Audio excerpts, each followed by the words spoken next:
السلام علیکم ورحمۃ اللہ وبرکاتہ۔ بسم اللہ الرحمن الرحیم۔ حضرت عبداللہ ابن مبارک رحمۃ اللہ علیہ فرماتے ہیں کہ ایک سال میں حج کے لیے گیا۔ جب میں نے حج کے ارکان پورے کیے تو میں آرام کرنے کے لیے حرم شریف میں ایک کونے میں لیٹ گیا۔ میری آنکھ لگ گئی۔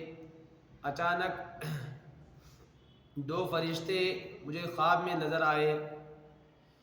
اس میں سے ایک فرشتہ سوال کرتا ہے کہ اس سال کتنے لوگوں نے حج کیا؟ اس دوسرے فرشتے نے جواب دیا کہ اس سال 6 لاکھ لوگوں نے حج کیا۔ تو فرشتہ پھر پوچھتا ہے کہ ان 6 لاکھ لوگوں میں کتنے لوگوں کا حج قبول ہوا؟ تو فرشتہ کہتا ہے کہ ایک آدمی کا بھی حج قبول نہیں ہوا۔ لیکن بات یہ ہے کہ دمشق میں ایک شخص رہتا ہے، اس شخص کے نیک عمل کی بدولت ان تمام لوگوں کی یعنی 6 لاکھ لوگ جو حج کے لیے آئے ہوئے ہیں سب کی مغفرت کر دی گئی ہے، سب کے گناہوں کو بخش دیا گیا ہے۔ جب میں نیند سے بیدار ہوا تو میں پریشان ہوا، اور جب یہ دوسری بات مجھے معلوم ہوئی کہ اس ایک نیک شخص کی بدولت تمام لوگوں کا حج قبول ہو چکا ہے اور تمام لوگوں کی مغفرت ہو گئی ہے، تو مجھے دل میں خیال ہوا کہ مجھے ضرور اس شخص سے ملنا ہے جو دمشق میں رہتا ہے، جن کا نام فرشتوں نے لیا ہے۔ تو چنانچہ میں نے رخت سفر باندھا اور نکلا دمشق کے لیے۔ جب میں دمشق پہنچا تو میں نے اس شخص کا جس کا نام فرشتوں نے لیا تھا یعنی علی ابن موافق، لوگوں سے میں نے اس کا ایڈریس پتہ کیا، معلوم کیا، تو لوگوں نے مجھے اس کا گھر بتایا۔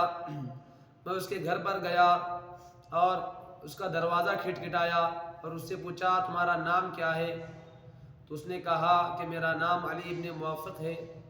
اور میں نے کہا تم کیا کام کرتے ہو؟ اس نے اپنا پیشہ بتلایا کہ میں فلاں کام کرتا ہوں، یعنی موچی وغیرہ کا کام کرتا ہوں۔ تو ان صاحب نے حضرت عبداللہ ابن مبارک رحمۃ اللہ علیہ نے بھی اپنا تعارف کرایا۔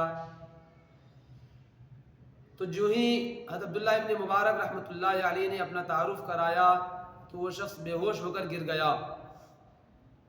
جب اسے ہوش آیا تو حضرت عبداللہ ابن مبارک رحمۃ اللہ علیہ نے پوچھا کہ تم کون سا وہ کام کرتے ہو، کون سا تمہارا وہ عمل ہے کہ جو اللہ کو اتنا پسند آ گیا کہ تمہارے اس عمل کی بدولت اللہ رب العزت نے 6 لاکھ لوگوں کے حج کو قبول کیا ہے؟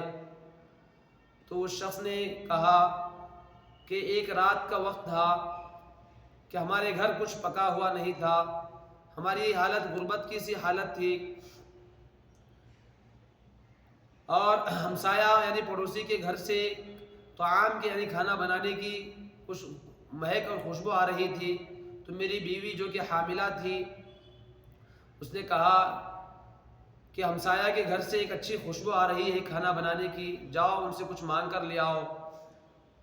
چنانچہ میں جب اس کے پاس گیا اور پوچھا کہ تم کیا کھانا بنا رہے ہو، ہمیں بھی کچھ دے دو، تو عبداللہ ابن موافق رحمۃ اللہ علیہ کے پڑوسی نے کہا کہ آپ وہ کھانا نہیں کھا سکتے کہ 3 دن سے میرے بچے بھوکے ہیں، کھانے کے لیے کوئی چیز گھر میں نہیں ہے۔ میں راستے میں جا رہا تھا، گزر رہا تھا کہ ایک گدھا مرا ہوا پڑا تھا، اسی کا ایک گوشت کا ٹکڑا میں نے کاٹ کر گھر لے آیا تاکہ وہ بنا کر بچوں کو کھلا سکوں اور میرے بچوں کی جان بچ سکی۔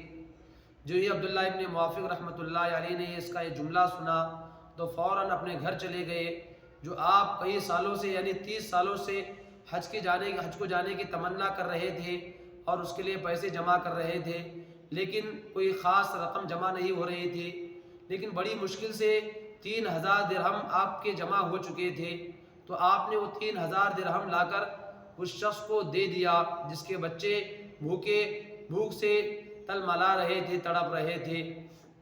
تو اسی عمل کی بدولت اللہ رب العزت نے تمام لوگوں کا حج قبول کیا ہے۔ تو اللہ رب العزت سے دعا ہے کہ اللہ تعالی ہم تمام کو بھی جو بھی کام کرے نیک عمل اخلاص سے کرنے کی توفیق عطا فرمائے، اور اللہ ہم تمام کو ہر عمل کے اندر اخلاص عطا فرمائے۔ دوستو آپ تمام سے ہماری گزارش ہے کہ ہمارے اس چینل کو آپ سبسکرائب کیجئے اور ہمارے ویڈیوز کو لائک کیجئے اور اس کو زیادہ سے زیادہ شیئر کیجئے۔ اللہ رب العزت ہم تمام کو دین پر چلنے کی توفیق عطا فرمائے، آمین۔